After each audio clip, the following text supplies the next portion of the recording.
Hello YouTube, I'm going to bring you through a full day of eating, but before the eating starts, I take some supplements in the morning, but that's just my lipolytics. I don't need to show you me taking Clen and T3 and T4. I have this kind of shake or this hydration drink in the morning, creatine, glutamine, hydroflow. That goes in before anything else. Or at least it's made before anything else, and then I sip it with my first meal. I finish it after my first meal. So that's what I like to have first, and I take 10 grams of creatine in this meal, which is the only serving of creatine on a rest day. Take 10 grams of glutamine, same thing, only serving on a rest day, and then 5 grams of hydroflow. On a training day, I have 20 grams of each of these. Should I probably do 20 each day? Yes, but I don't. So that's how it is. I'll check back in with you when I'm making my first meal and give you a bit of an insight on how I make it. The hydration drink is made up. So what's next is the oats. Now, the most important thing about a bowl of oats, you guessed it, it's oats, because it's not a bowl of oats without that. But if you like cinnamon, okay, I know a lot of people like to put it on top, but some people might disagree with this, but it doesn't really taste of a whole lot when it's just sprinkled on top. Yeah, you can smell it, but it doesn't add to the taste very much. But if you put about a gram of cinnamon into your oats, mix it through with the water and cook them, it brings out way more flavor out of the cinnamon.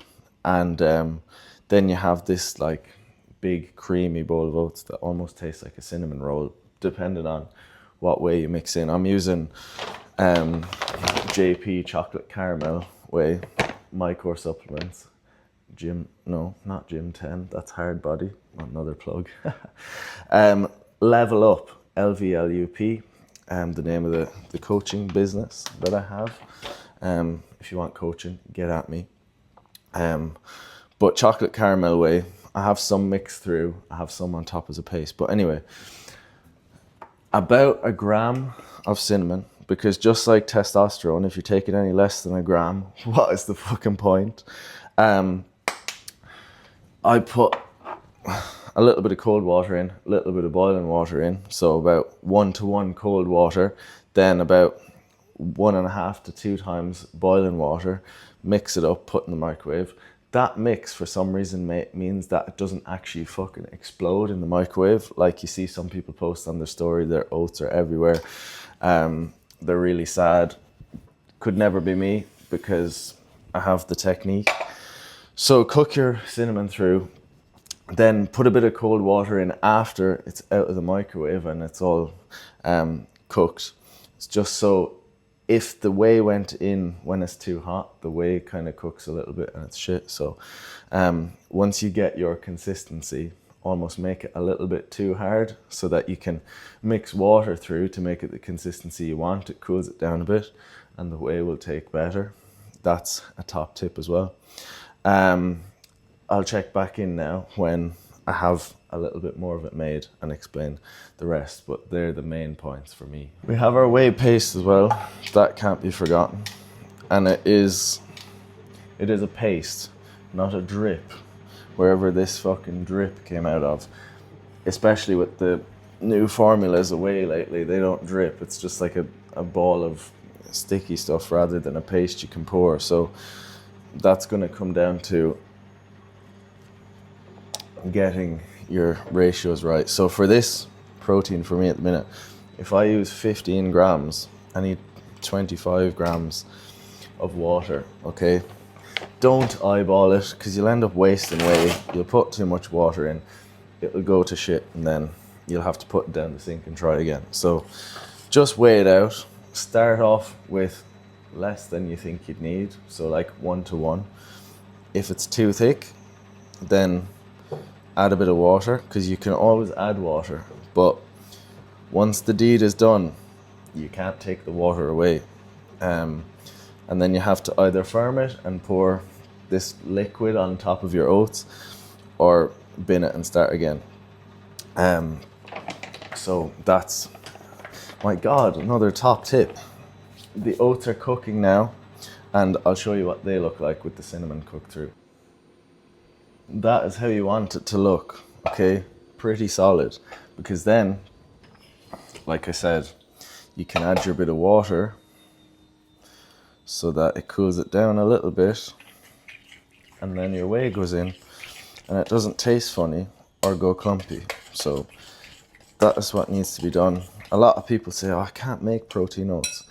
It's very simple once you know how to do it. So I'm going to put the whey in, which is 25 grams. I'm not going to go over the quantities of everything. I probably should have said that before I started, but I'll just put the quantities of everything on the screen when I make the meals. That'd probably be easier.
So the next step for me, I put my berries, which is 130 grams, in a separate bowl.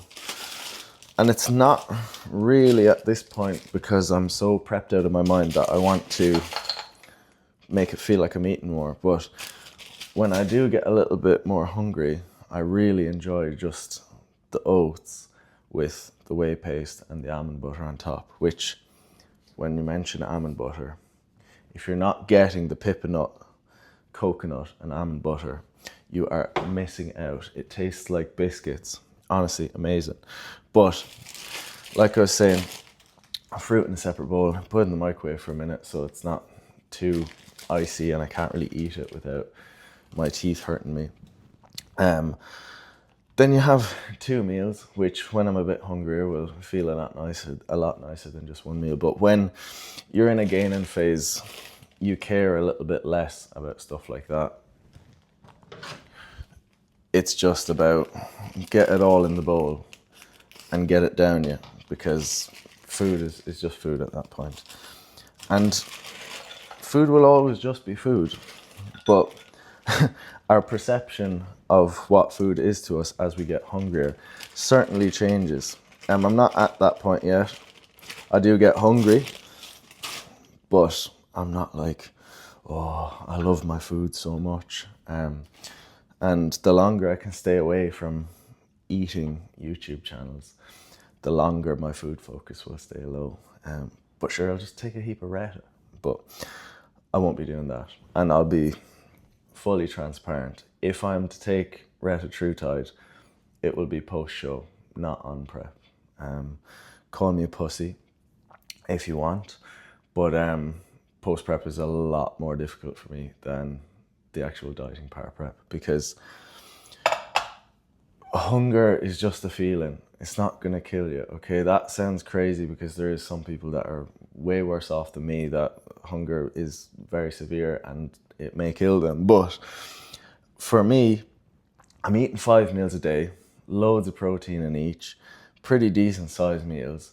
If I have a bit of hunger in my belly, it's not going to kill me. I'm eating 3,000 calories at the minute and getting loads of protein. If I'm a little bit hungry, my next meal comes around. So don't be a dickhead and eat before your next meal and fuck your prep up. You have a plan, stick to it, okay? Another thing, you probably aren't even hungry if you're watching this. your craving, which is your mind telling you you want something. Hunger is a physical feeling. Don't give in to cravings. Don't give in to hunger. You have a plan, fucking stick to it.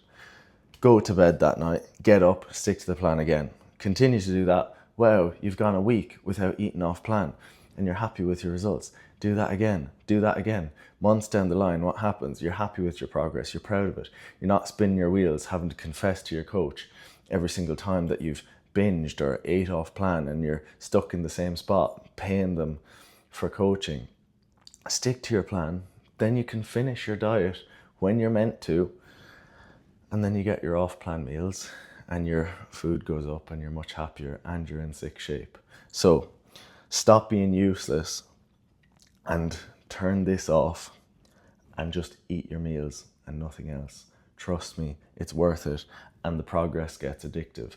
But the issue with most people is they don't actually stick to a plan long enough for it to get addictive because they don't make progress. The progress is the motivation. Stop relying on motivation because it doesn't come out of nowhere. Motivation is a response to something good that makes you want to do something more. Not just, oh, I'm not motivated at the minute, so I didn't eat my meal plan. Eat your meal plan, lose a few pounds. I guarantee you'll be fucking motivated. So basically just stop being a pussy. I could rant about that for a long time, but they're my thoughts on it. I nearly forgot a very important part of this, the salt, okay? 2 grams of salt. The meal just doesn't taste the same without, but also water does not hydrate you on its own. You need sodium and other electrolytes. So salt your meals, take your electrolytes and drink your water. But also it's just enjoyable too. Oats, the first time you have salt in them, might taste a little bit weird, but when that's all you know after a certain period of time, if you forget to put the salt in, they're actually rank. So that's something to bear in mind. Salt your meals. If you're going to the toilet a lot, if you're cramping a lot, you possibly need some more electrolytes or salt in your meals to fix that. But hydration is so important. I can eat all the food I want, but if my hydration is off, I'll feel almost worse, especially in the gym, than if I was in a severe calorie deficit. Last little tip, I don't feel like I should even have to say this, but you'd be surprised. Do not put your oats on the scales and put your nut butter on, and when it gets to the amount you want, that's fine, and then lick the spoon and say you've had your 10 grams. It's probably closer to 13 or 14. And with a fat source, that adds up over the day if you have a few servings of it. Nut butter on the scales, zero it, take it out. When it's minus whatever the number you need to have, that is accurate, okay? Not, oh yeah, that says 10 grams. You've gone over your calories already, okay? So make sure fat source is on the scales, zero it, get your minus number. That will help with your fat loss if you're not doing that at the minute. And there she is in all her glory. 130 grams of berries, and I will put the rest of the quantities on the screen, as I said. Meal 2, take 2, because I made the rookie mistake of not turning the mics on, which is so annoying, and it's a bit too big of a space, so it's really echoey otherwise. I have cereal, Rice Krispies, boring to some, but I absolutely love them. No milk in here. I use water and whey as the milk, almond butter and a Pink Lady apple. Pink Ladies are number 1. Jazz second, Granny Smith third. Granny Smiths are amazing, but they do give me a bit of an upset stomach because they're a little bit too sour. But I've been having this meal for quite a long time in my off season, and I'm keeping it in here. It's actually my pre-workout meal as well, and every single meal you're gonna see here I eat on a training day as well, because my food doesn't change training day to non-training day. The only difference is the intra shake, which has 35 grams of JP sustain. So that works for me, but as I get a bit closer and you need a bit more of a discrepancy between rest day food and training day food, I probably will do a bit more suffering on a rest day and have lower calories. But as of now, things are moving quite linearly, having same setup on a training day and a non-training day. And I did it on my last prep too, and it worked really well. I do it with some of my clients, not all, because lifestyle comes into it, whether it suits some people or not. And yeah, not going to say much more because I had quite a rant with the first meal. So that is meal 2. I'll catch you for the third one. What's the order? Americano, 3 shots of coffee. We're back. This is meal 3. We have cream of rice. Normally my post-workout meal, but as I've said, this is a rest day, so it's just meal 3. We have berries, cream of rice, salt in the cream of rice, whey, almond butter. I'll make a paste with this, put some on top of the cream of rice, some almond butter on top of the cream of rice, and some whey on top of the berries, and it's really nice. How I make my cream of rice: 1-to-1 cream of rice to cold water. Then I do about twice to maybe a little bit more than 2 times the cream of rice with boiling water, stir it, and it'll be like quite watery, but you'll see there's still a little bit of stiffness to it. Microwave it for a minute, stir it again, microwave it for another minute. It'll be quite solid then, and then get it to the consistency you want with cold water so it's actually edible and doesn't burn your fucking mouth off. Then put your toppings on it and enjoy. I will make it and then check back in with you then. Meal 3 about to go in. Take 2, ran out of storage. That's quite painful. So just being in town, watched Anna have a frozen yogurt, but this is my treat now. Delayed gratification. It's always worth it when you wait that little bit longer. So nothing crazy here in terms of volumizing my cream of rice or anything like that. Don't do that.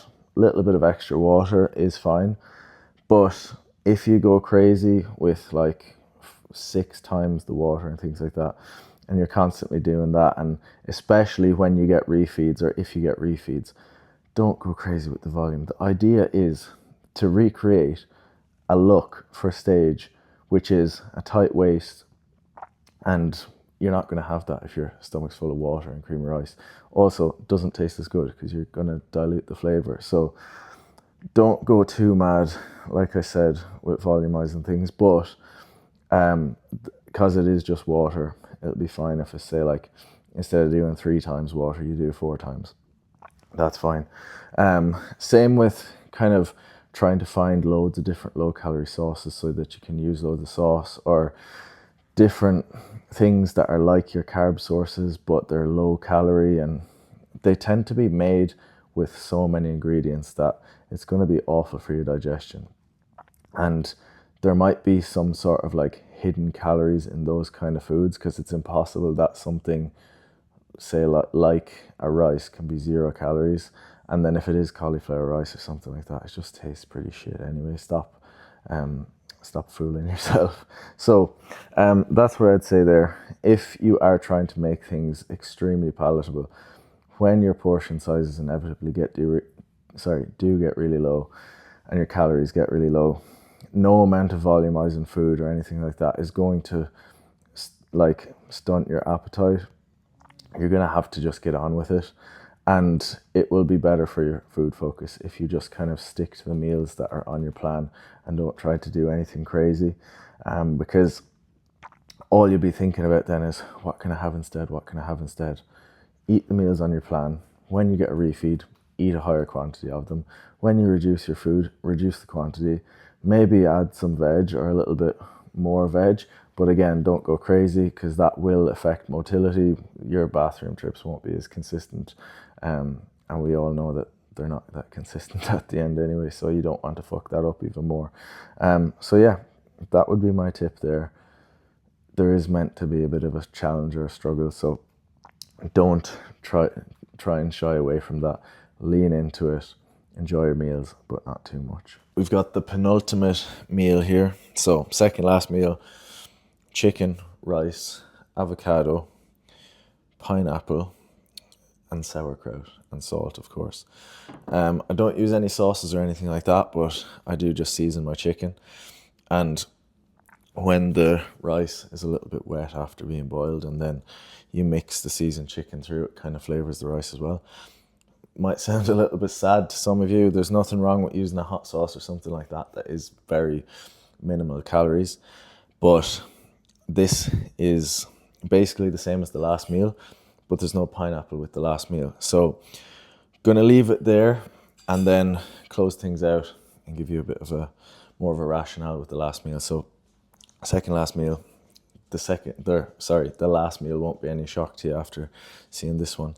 And yeah, this is probably one of my favorite meals as well, between this and the Rice Krispies. Absolutely love this one.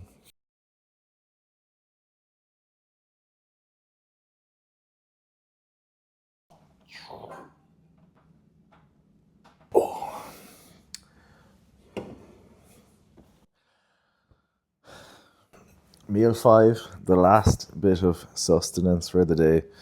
As I said, very similar to the last meal. Sauerkraut, avocado, 3 grams of salt, 150 grams of chicken, and that's it really. So sauerkraut, you might be thinking even, what is that? It's white cabbage that's been fermented, and fermented foods are great for your gut. So I only use 15 grams on each meal, 2 meals of the day, because anything over that tend to be a little bit gassy, and that's not what you want. And that would definitely not be what you want when the orals go in at the end of prep and you're that way inclined anyway. It would be like a gas chamber in here. Calling in the cavalry, we have a 7-Up, sugar-free of course. This is like a little treat. I don't have these every day, but today I just fancied it. Not to be relied on. I know they're like technically 0 calories, but don't fill up on them having 3 or 4 a day. The artificial sweeteners are not going to be good for your digestion. Have one here and there, one a day maybe when things get really dark, but you don't want to be filling your guts up with that carbonation all the time. That's my just under 3,000 calorie full day of eating. It's 3,000 calories on a training day with the intra-workout shake.